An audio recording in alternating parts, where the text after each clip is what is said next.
It's the KSR Football Podcast, presented by our friends at Justice Dental. Why did I do that? I don't know. We're a little gloopy. It's been a long few days here at SEC Media Days in Nashville, Tennessee. Bang!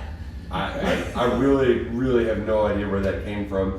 I don't know where I came from, where I went, but I do know that you should go Cotton Eye Joe to Justice Dental if you're looking for a dentist in Central Kentucky. Because you go there, and the thing is like, if you ever have problems, sometimes you gotta go all over town and all these specialists, and they're the specialists. They do it all. One-stop shop, all your dental needs.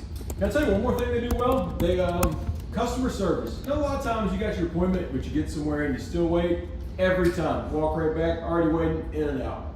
Love Justice Dental. 2 locations on either side of town: Wellington, Blazer. Very convenient. JusticeDental.com. Book your appointment today.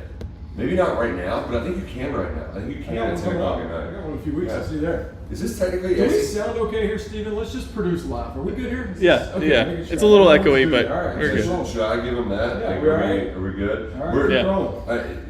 We're setting the tone right now. This is gonna get weird, folks. Like, there's no way around it. It's after dark, and it's Nashville after dark, and things get weird after dark. We learned that last night with Luckett's new best friend Dari Noka and my new best friend T-Bob. You would know about this if you're on KS4. Yeah.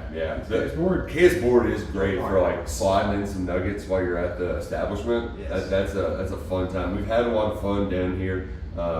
Work hard, play hard. We have a question for Adam off the bat. How many $15 draft Bud Lights have you consumed? $15 Bud Lights. How many? Plenty.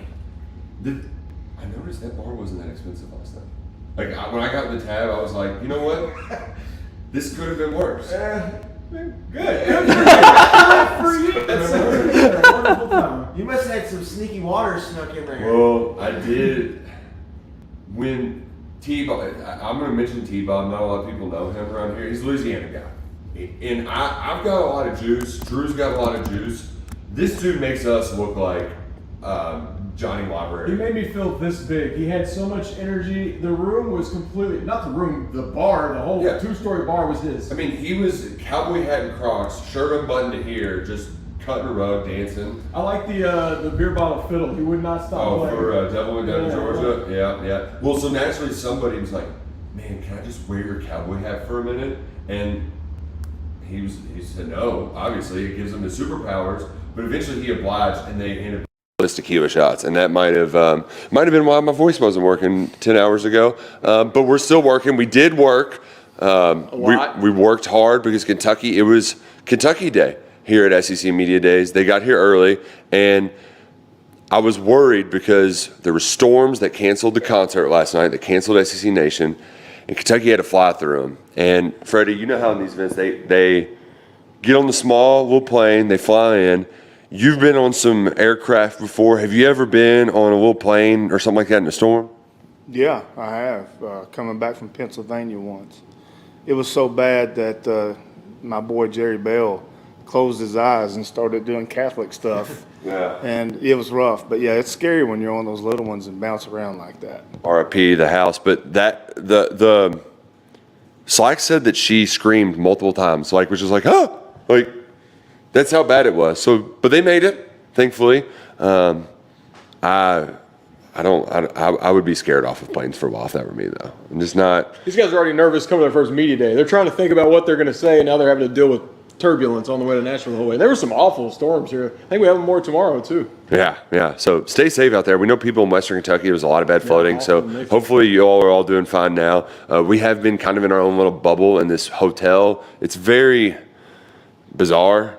I mean, you've explained it some, Drew, but why don't you explain it some more? Because this is your first SEC Media Days ever. So maybe you can give a lay of the land to just how different this is for somebody who's never been before.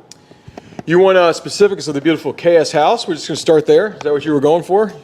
Or the media days? Like the media. You started with house and went media days. So media days, I was very overwhelmed, everyone. I'm not someone that gets overwhelmed, but you walk in and people are just doing interviews where they want to do interviews. You're walking through live TV shots, and there's just chaos everywhere. And for me, being my first time, I don't know. I mean, I know of all of these people, but I haven't met 99% of the people that were there. So I'm walking in like, oh my goodness, there's Andy Staples, there's Paul Feinbaum, there's so-and-so. And it's like I know everyone, but don't know everyone. So it took me several hours just to kind of get settled in and figure out what was going on, because it is just chaotic on that radio row. There's no order. It's like, hey, we're going to do an interview right here in the middle of the room, and everyone else deal with it. And you just kind of got to navigate around everyone. And then they're going to wheel out the coffee, and then they're going to wheel out the snacks. And then when the snacks come, it's like flies on crap, you know? Like, I mean, they're just flocking to it, and it's gone just like that. Let's not gloss over snack time.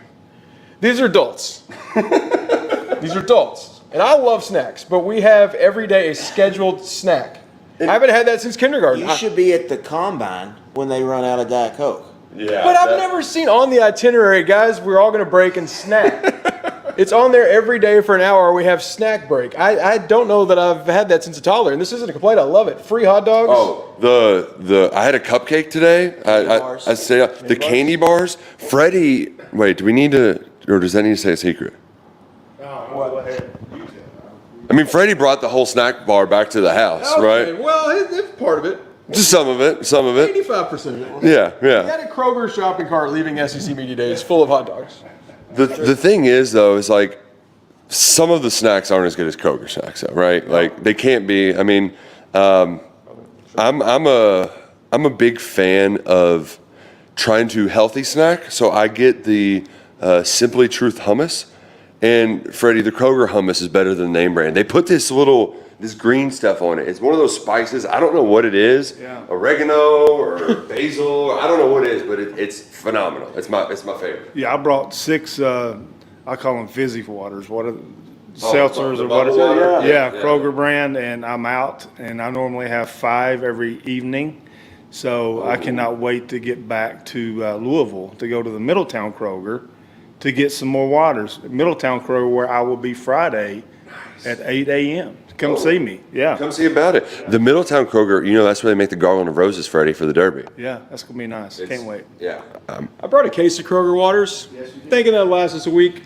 No. One night on Broadway, wake up, they're just scrunched bottles everywhere. We just sucked all these down. We need more water. Yeah. And my Kroger popcorn was gone too. Who did that? I don't know. That wasn't me. That might have been me.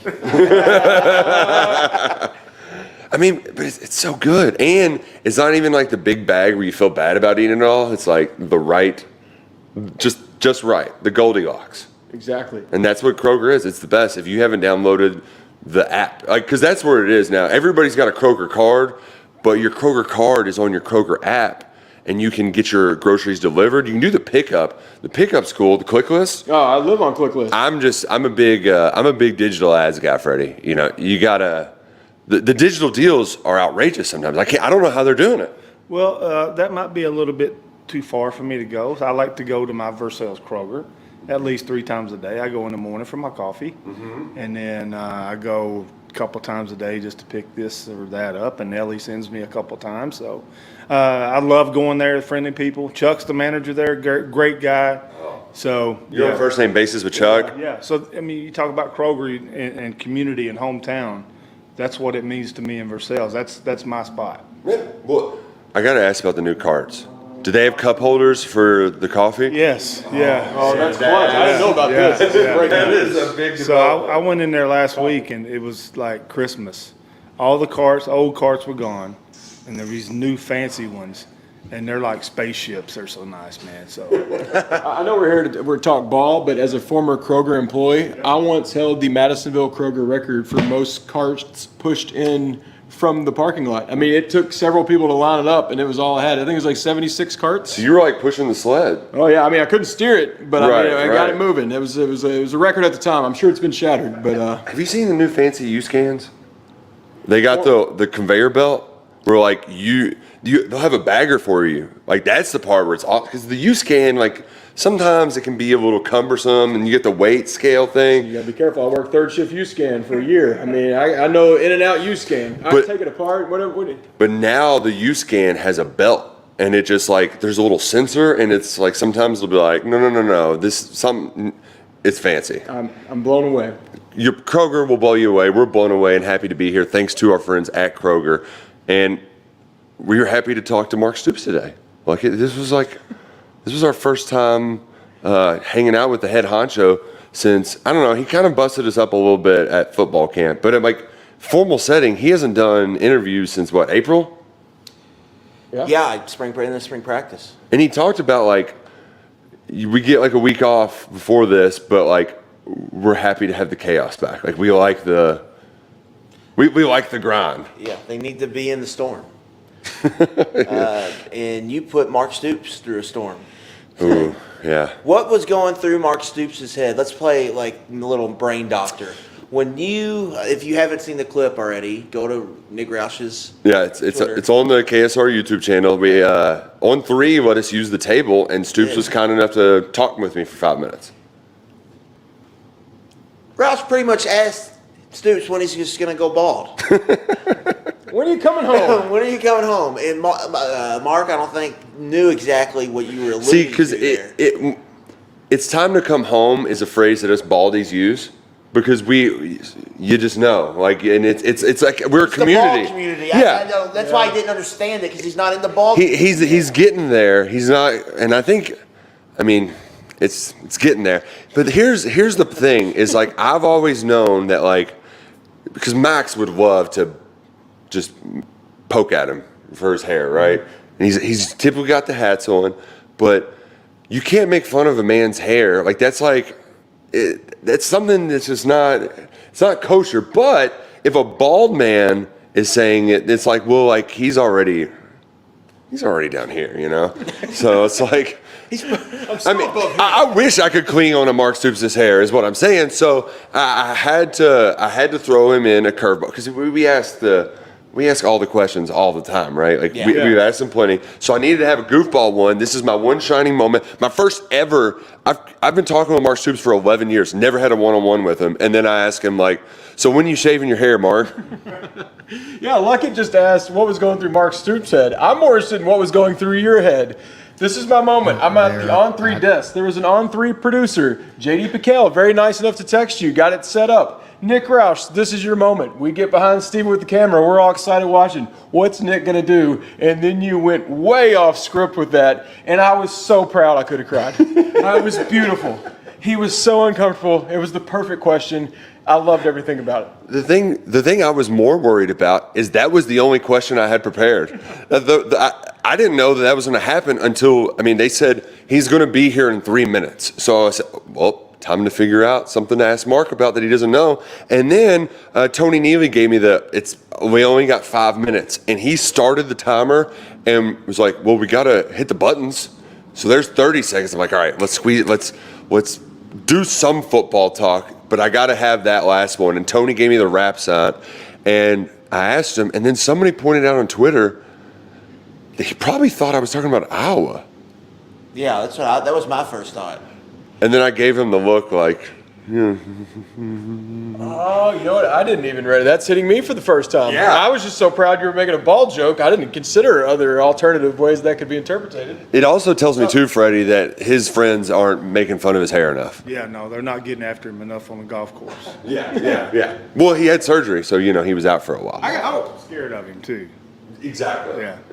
I got a question about this bald community and this coming home. Uh-huh. Like you said it, like we all are just supposed to know, but clearly you all have this thing in your bald circles and your bald subreddits.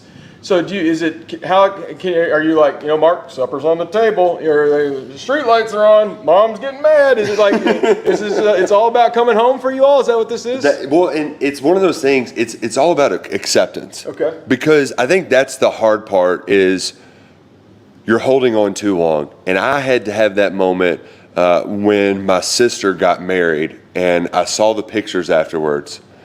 And I had done the thing for a while. One of my best friends is a barber. And so I was like, I've got bad hair, but he'll keep me hanging on, right? I'm not that bald. And then I saw the pictures from her wedding and it was like, it's time to come home. I gotta join the crew. I first learned that from maybe Mount Rushmore of bald guys, Scott Van Pelt. He's up there. Very good. He's up there. We have quite the community down here, though, between Kublik, Josh Pate is another well-known bald man down here, Paul Feinbaum. So really, everybody knows that God made a bunch of beautiful heads and the rest he put hair on. So like that's how we roll. Bald analytics. Baldalytics. The best part too was that this all happened. 45 an hour before that, I was sleeping in the media room. Not just a quick. You do the Catch yourself. stone cold out. Oh, I did the old like you kind of like put yourself. It's the old school trick where you kind of like try to get your shirt to like in your neck to like hold your head up so you don't. If the teacher would have been lecturing, and you would have, if you weren't in the first or second row, they would have had no clue. Yeah, they're like, I think his eyes were. I had my glasses on too, and my AirPods in, so it looked like I was. I didn't realize this was so choreographed. I thought it was just staying out so late. Oh no, This sounds like a planned nap. I did this yesterday too.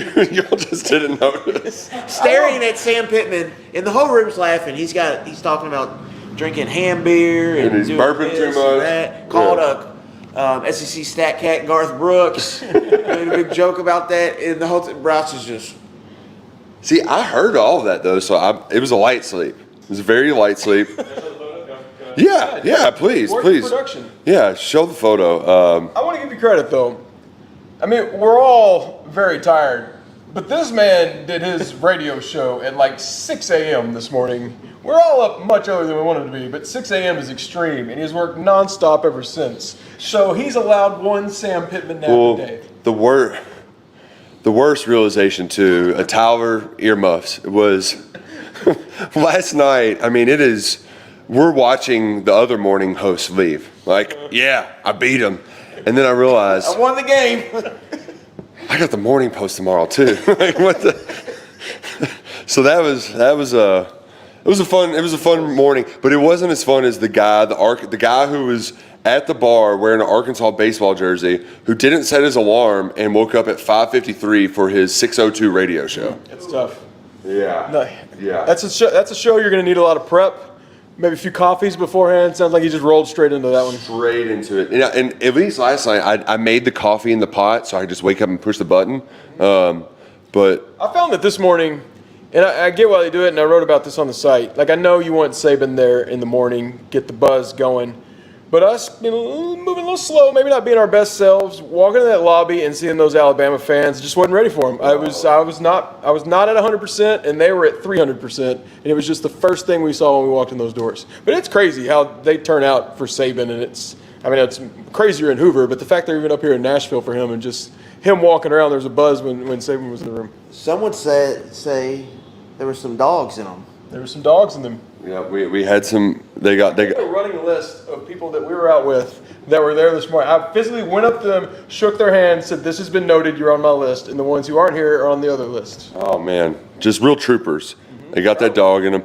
Freddie, Ring Guy didn't make it.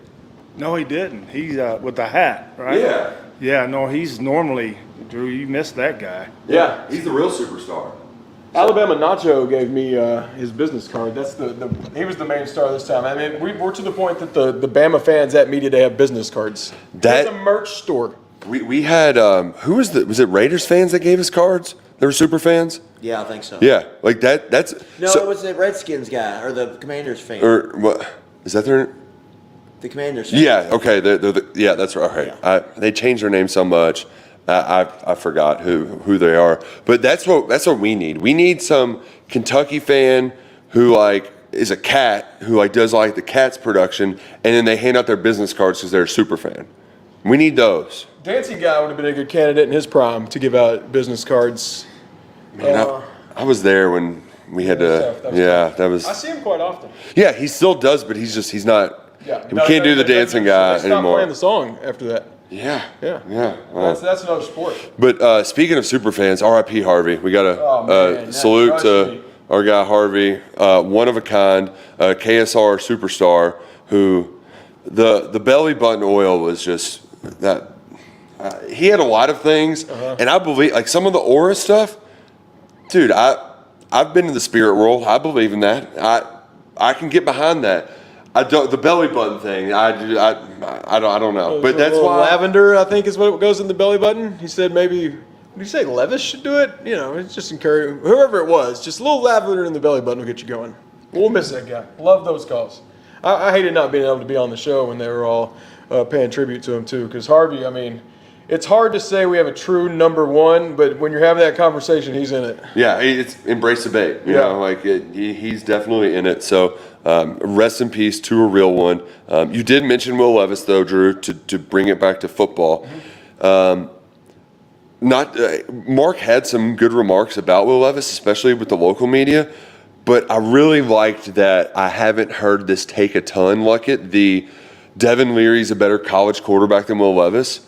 Instead, we had Mark Stoops just describe how Devin Leary is, and the buzzwords that he used. That's the differentiator. He's just a different kind of quarterback than Will Levis is. Ball placement, layering the football, Command, experience. Yeah. I mean, this is a guy who's played almost 2,000 snaps of college football, like Power 5, legit big time college football. He's got when he starts games, I believe he's got 750 winning percentage or something really high. He's just played a lot of football, and it's just different than Will because it's not maybe not the fastballs and the tight window throws that he can make, but it's more. He's more hitting the singles and hitting the doubles.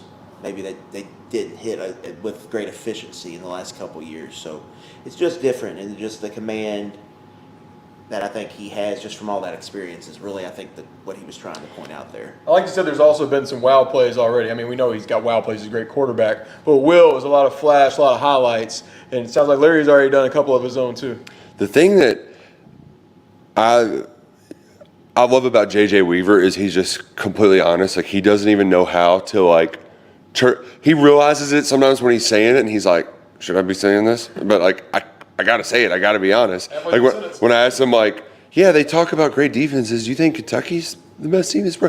How good is the Kentucky? He's like, we're top 5 defense. The numbers, we're top 5 defense. Brad White's number 1 defense coordinator. And I appreciated his honesty when I asked about Leary because, in theory, he's got chasing him in practice or dropping back and trying to make those tight windows for him to throw through. And he's like, I didn't know he was that fast and how fast the ball gets out of his hand. Yeah, to me, it was the processing, decision making. Yeah. Pre-snap, post-snap, seeing what defense is in and knowing the reads. I think that's what you want to see, especially with a team that might have line issues, right? Might have protection issues. Mm-hmm.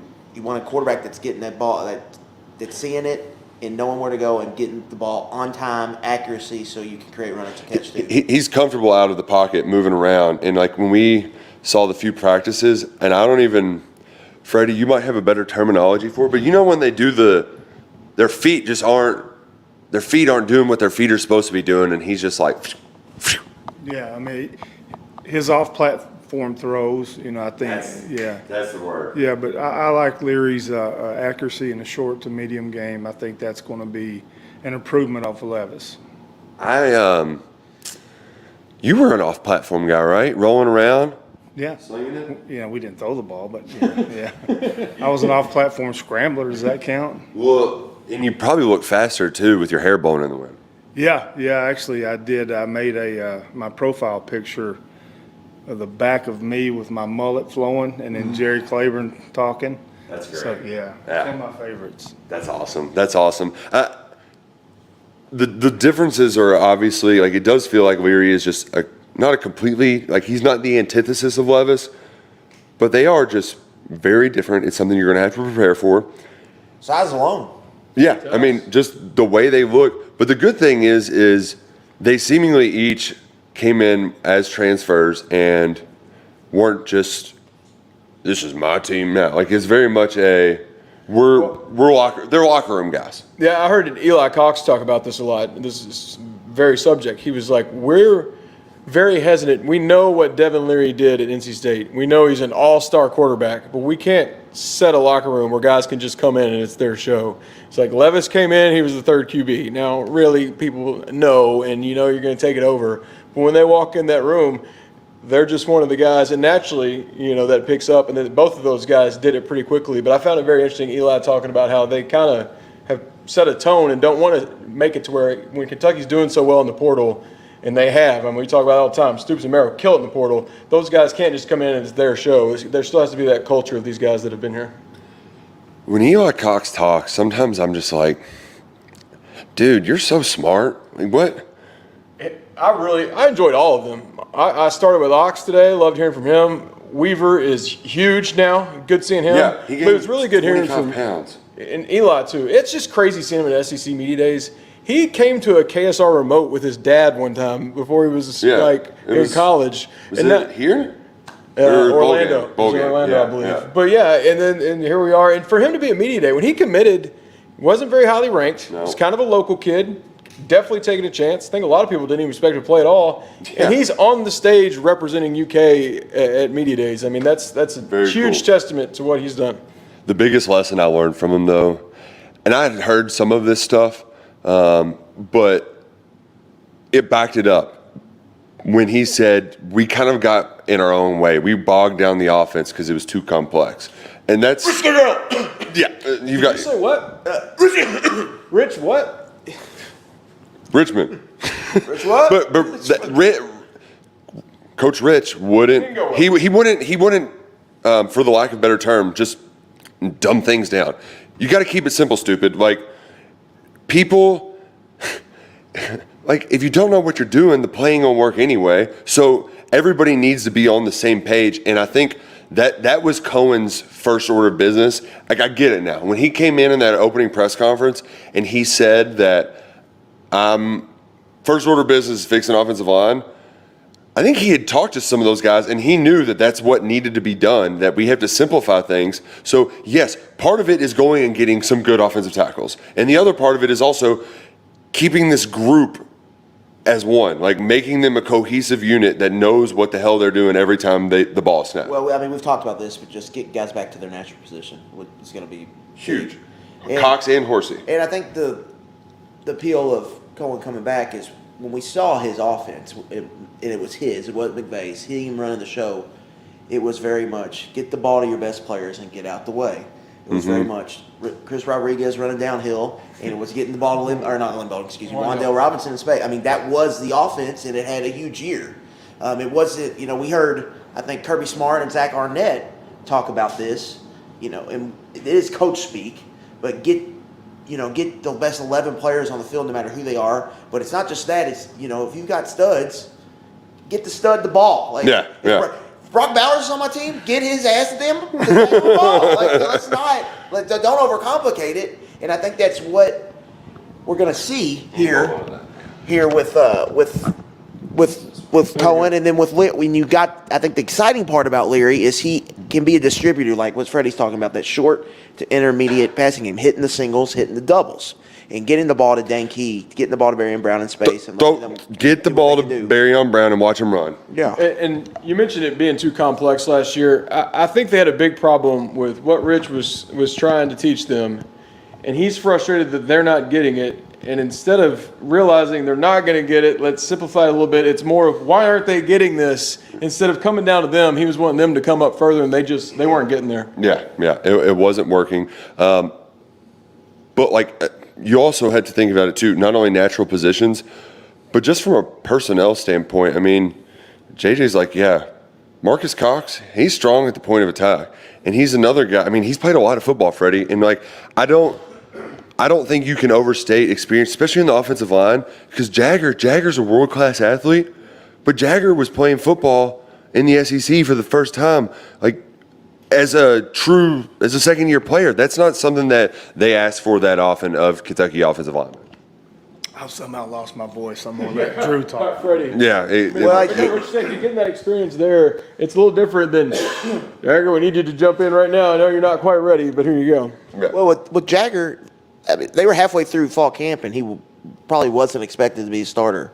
They had all them injuries, right? Then they kind of had to play him. And then when Horsey had to kick out, they didn't have a choice. Like, he was, it's it, kid. We need you to play here, even if you weren't ready. So you hope you see him take the next step. And we've talked about center is, I think, more natural to him in a way because of how he can move laterally in this scheme that's going to ask you to move laterally a lot. To climb to the second level, to reach guys in zone blocking scheme. So I think that's going to help. But yeah, the offensive line just getting some tackles that have played football. Yeah. Should be an upgrade, we think. It should be. Had more starts than the tackles that were starting to tackle last year. And then we've seen Eli Cox and Kenneth Horsey at right guard and left guard play good football in this conference. And so if that all comes together and you start seeing that the potential Jagger has and the tackles just hold up, they should be fine. And if they're fine, then that might be all you need. I know there's a lot of talk today about physical.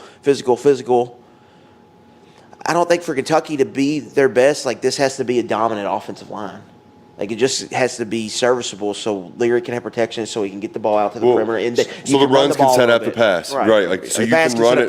Yeah. I like today, speaking about the run, when someone asked about Ray Davis, and Stoops pretended to not know how many yards he had last year, and then was kind of corrected. No, he had even more than that on you last year. I thought that was a fun moment where Stoops learned that Davis got up to 128 or whatever it was. Yeah. And Stoops summed it up well, and I'm there with him now. Where like I'm convinced that they did enough on paper and schematically. Like this is you've course corrected, but you don't know until you know. Right. Like we got to see it in order to truly believe it. Right. Like and Stoops has been saying that since he's been here. That's like his line. He's like, nobody knows until they get between those lines. Same thing with the receivers. Like we had this conversation about receivers last year, and it's like, well, I think Barryon Brown and Dane Key are awesome. We got to see it, and I mean, we saw it. Yeah. You know, so that's always been one of his things. It's fun talking about him, but I'm not putting up anybody too high until I get them on the field and play real football. But I did like some of the moments of levity with Mark Stoops, though. He had another one where, our boy Lonnie asked him a question, and he was kind of paraphrasing JJ. And they're talking about letdowns, and I think Lonnie said giving up or something like that, or they just didn't show up to play. And Mark's like, that was your phrase. That's not mine. If somebody said that about me, I mean, it's like talking about my mama, I liked that line of thinking. And I also liked hearing, though, he gets the Bob and Mike questions all the time, but the part where you really, I felt it for the first time was when they asked about his nephew, Drake Stoops, Bob's son, who's tight end for Oklahoma, and he's pretty darn good tight end, if I'm not mistaken. Receiver, yeah. Yeah, but and it's been, as he would put it, kind of up and down, but I could feel the older protective uncle, we're proud of him, and we care more about, how he does this. I hadn't heard that side of Mark Stoops that much before. Yeah, you got to hear kind of his guard was dropped when he answered that. Right. And that's how, the Stoopses, they've been in front of cameras forever. They know how to finesse. Yeah. So, but getting this, you got, that's the Stoopses. That's the Youngstown that you don't mess with. Don't mess with. He dropped another blue collar today, always emphasizing. He said, we're still going to flash and get you y'all's points, but we're going to be blue collar. That is not changing. He did have that quote about playing physical. Got to get back to that. If we're going to do anything or succeed in this league, have to be physical. And then with that, then we can be cute and score points. Spoken like a true defensive head coach. Yeah. And JJ had a line, and that's one of those things where I'm remembering things that I forgot to write about that I'm going to write about tomorrow. So you're going to see that on the site. But JJ would talk about how they were playing. He didn't say patty cake. He used another phrase pity patty. Yeah, pity patty. I don't hear pity patty a lot, but they admitted that they weren't. We weren't always bringing it, ready to fight people. They got to get back to being blue collar. And the one thing that doesn't have a blue collar are bird dog shorts. They've got a nice liner in them that's very comfortable. It's stylish, and it's usually a different color. How long have you been sitting on that one? But they do not have a blue collar. Let's take the conversation, which is the Stoops interview. We're going to go over here. This is old school KSR Football Podcast. I feel like we're right. We're really grooving. Yeah, and the bird dog shorts are wonderful. They're stylish. You're rocking them now. They're very comfortable. Here, show your butt off. I mean, you already showed off your butt on Twitter. the liner that's really comfortable. They've got lots of pockets, lots of like hidden compartments. It's like your AirPods or whatever you can tuck in there. Zipper pockets, it's nice. Oh, and then you don't have to worry about your keys falling out because that is anxiety-inducing. Bird Dogs, they're going to take care of you. Use the promo code KSR at checkout or visit birddogs.com/KSR and you're going to get hooked up with an awesome Yeti tumbler that I was kicking myself for leaving at home. There's always one thing on a road trip that you forget to pack, and mine was my Bird Dogs tumbler. Well, I think Freddie did a good touch with Bird Dogs when he took a picture of us on the roof, and I just have my hand in the elastic. I think Freddie forgot to check how everyone looked in the photo. Not a flattering look for your boy right here, but it did make my Bird Dogs look good, showing off how these work. It's always pretty flattering when you're rocking Bird Dogs. True. So I guess I did look great, but where my hand placement was in the photo wasn't great. Not ideal, but it's always an ideal time, an ideal day when you're rocking Bird Dog shorts. Promo code KSR or birddogs.com/KSR. We're big fans of Bird Dogs here on the KSR Football Podcast. I was also a big fan of. Actually, I wasn't. I was a big fan of all the Sunbelt guys asking Billy Napier questions today, and he's like saying hi to the guys in Louisiana, and like it's just a good reminder. Like Sunbelt Billy is one of the best nicknames you could give. Like it's such a great slap in the face. He had a good turnout of Florida fans, too. I don't know where they came from, but they rolled strong to see Billy Napier for the team that's going to be picked 6th in the SEC East here on Friday. We were hanging out with SEC Mike, and they did, on that SEC podcast, they did a show at a bar on Saturday, and they were feeling rough on Sunday afterwards because they were hanging out with all their fans. And what it is Nashville, so many people move here, there's just every kind of fan base is here. That makes sense. You know? In Florida, yeah, they're just a different breed. You mentioned you're a fan of that, but you started to say you weren't a fan of something. I was not a fan of something. I'm glad the internet had their fun with J.J. Weaver's 6 fingers, but just watching him have to do that whole thing again. Wait until the combine. People just finding out. They're like, oh my, everybody get over here, you got to see this. Look at the circus freak. This guy's on his way, or at SEC Media Days to represent UK, and I know he's used to it, and it is, we did it when he first got to UK, I get it, but it was just, that became the conversation with Wait him until today. the combine. Yeah. That's gonna be rough with the combine. But at least like the way like JJ uses it to preach a story about, I mean, being different is cool. Like if you're being bullied as a kid, like it's fine. He got really personal about mental health today too, because he went through a lot, losing his dad, then his injury, and he talked about how he loves to share his story to help other people. I mean, this is obviously the biggest media stuff JJ's ever done, but it's really neat to see him be so open about that, where I'm sure these guys are terrified on these stages with cameras all around them, and he got very personal today about things. Oh, I mean, like Mark Stoops had to help him find a therapist. Like they worked together to find somebody that he could use as an outlet, and in this day and age, like that's very.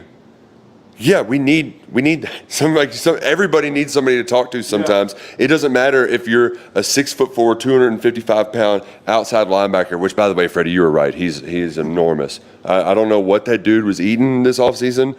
I've gained 25 pounds a year in college, but it wasn't the J.J. Weaver 25 pounds. You know, when Stoops was asked what he feeds him, he didn't throw anything out for the food, but he did say the Josh Allen word, and just – you don't want to compare someone to Josh Allen, but just hearing Stoops say that out loud when talking about J.J. Weaver and some potential of just a leap he could make in that year, that got me very excited. My ears, it's like when you see a chipmunk or a squirrel or like the little meerkats at the zoo and their heads turn real quick. Like that's what I feel like if you throw the Josh Allen word around, you know? Same way. And I'm not going to put those expectations on him, but it would be nice to get more pass rush out of him because that's the one. He's not a. He was kind of Jordan Wright was the stats guy, and JJ was the kind of solid guy that would set the edge and was good in the run game. Mm-hmm. So you need this year to get a little bit more out of JJ from a production standpoint. Yeah, it's payday in a lot of ways for JJ. Yeah, this is his year. They got to cash in. For me, we just haven't seen him healthy. Yeah. You know, he tears up his knee Thanksgiving weekend in the COVID year. He comes back he came back really early. Way too early because he was a shell of himself at that point. And then last year, you turn on the Florida tape, he was borderline dominant. And then he gets hurt the next week on the first possession on a freaky elbow thing. Hyperextends his elbow, so then he has to play through that all season. So we really just want to, like, to me, like, get a full healthy year of J.J. Weaver, and I think you'll see some of that havoc production on a full season. I'm not sure he's not Josh Allen as a pass rusher. Like, he's not going to be able to bend the edge and turn the corner like that, but he can be a real threat as just a heavy-handed striker there that can really have some force running the ball, and I think, or in the run game, and then adding that weight, I think is going to help him because he is, to me, a power player. Like, that's where his real strength is running. His strength is in his strength. Is running through a dude's face, right? And the standard is the standard. And so, yes. So, to me, it's like him staying healthy and being a playmaker for Kentucky. What day is it? Hump day. The day that I forgot the morning post, so that I mean, like that's very much like I forgot that today was going to be Wednesday. So tomorrow's Thursday. We got a few more. I asked Ox a question about Ox, and it did not land the way that the bald one did, because I mean Radcliffe ain't exactly like you're not living on a farm like it's but like it's rural, but it's not farmland. But I was like, your name's Ox. Surely you've seen an ox at some point. Like, right? No, never been around an ox. What are we doing? We gave Benny Snell a flaming baseball bat. Let's get Ox riding a freaking ox, you know? Like, we need to, if it gets to that point, he needs some promotion for anything. We're definitely Ox riding an ox into the stadium. That needs to happen. Y'all remember when Instead Gamo? of the big drum, we'll just have a big ox out there, paint it blue. Y'all remember when Gamo rode the motorcycle in the stadium? Yes. Vaguely. Yeah, he did that. I don't think he did That was just like a week. spring game or a fan day or something. That wasn't like a real game, was it? No, that was like the home opener. And that was against Middle, or it was against nobody, right? Like, but he rode the motorcycle in, and I was like, "This is a 10-year-old kid. That was freaking awesome," you know. Then they played. Then the game started. That was their good year, though. It was a good year then. Okay, then maybe you're. That was the 7-5 year when they couldn't. I still think. They couldn't go to the bowl game. Bluegrass Miracle year. Yeah. Still think motorcycle. We need to. I think 12-0 if you're riding a motorcycle in the year, you got to be there. Or motorcycles and college football coaches, they don't mix. Ask our guy Bobby Petrino. We'll see the Arkansas guys later. I'm sure they're right where we left them. Man, the Arkansas guys really are kindred spirits. I was just disappointed. I mean, the whole media contingency was wearing Hawaiian shirts, and I'm like, guys, come. Between us, how many do we own? Oh, that's all. Those are all my nice shirts. I have like my I'm going to work nice clothes, and then I have my fun nice clothes. All of the fun nice clothes are Hawaiian shirts. Same here. I can't believe we didn't get the memo. Next year in Dallas, KSR Hawaiian shirts. And we'll have Texas in there next year. And it's not Alabama, but they'll have a who's who of media folks there. We get to keep horns down too.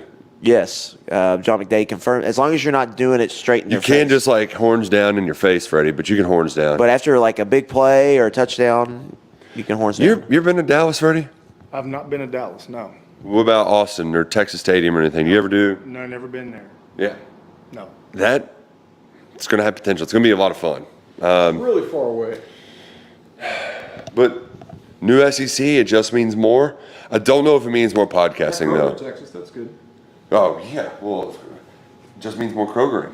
Do they pick media day locations based on Kroger? Or is it, okay. Yeah, you gotta have one within walking I distance. see why they would do it, but I wasn't sure if that was true. Well, that's why we picked the house hotel here, because it's close to Kroger. And Joyland. Are we getting another burger tonight? No free shout-outs, but we had some good late-night burgers over here in East Nashville. They were good. Tyler always talks about East Nashville, and I've driven through it, but I've never, lived in it. This is our residence for a few days. And it's also one of those things, too, I talk up my neighborhood, but, to an outsider, I know it's not as good as I say it is. But, no, Tyler was right. East Nashville, pretty cool. Really like it. Yep. We haven't made it over to a pizza spot and probably won't because this is just non-stop, but I really like the area and had fun with what we have been able to do. I feel like that's going to have to be, the meal on the way out. Yeah, because we've just been eating free food the whole time. It's like, okay, I can get a piece of pizza, get a slice. I might get one of those hot dogs out of Freddie's bag here in a minute and eat that if I get hungry. Ooh, well, we need to get out of here. The gas, the tank's We're not on done E. yet. One more day. Stay tuned. We really did. We really did leave at like 9, came back here and then went back out. It's been a remarkable performance. We've also been working for now 13 hours straight. So Yep. I feel like we have earned this cold beer that we're about to get before the sleep we're about to get. I'm not gonna drink hams though. I can't be burping. Can't be burping all night. I caught one of your birds. What kind of beer do we think ham? Hams is? It's probably a Pittsburgh thing, right? If that's, or no, it's Oklahoma then. Well, he was asking. The guy was from Memphis, so I thought it might have been like a West Memphis or Arkansas, like that area A little local beer. Ooh, when I think of like just like the cheap beer that like only your great uncle drinks, and Like, is it like a Sterling type beer, I or do didn't- we think it's like an IPA? I was craft thinking it was type like beer? a Stroh's. That's what I was saying, like you a know? Sterling. Yeah. Yeah, where it's like, Like a PBR style beer. Well, look, Yeah. you don't need to know the name, the region, the can. You look at Sam Pittman and you know what that beer tastes like. Oh, he rules. That dude absolutely rules. And he's not getting, may I have your tropical hazy IPA with an orange Nope. slice? No, that man just wants a cold beer. when Clark Brooks said his name and Sam was like, Garth Brooks, what? Like he like his ears perked up because if you've ever seen their viewpoint, like it's bright lights, like they can't see anything out there because they got all the lights on them. So he was probably like, nobody told me Garth was going to be here. All right, we got to end the show. We're doing the KSR Football Podcast thing. It's well past our bedtime. Hey, see y'all. Bye.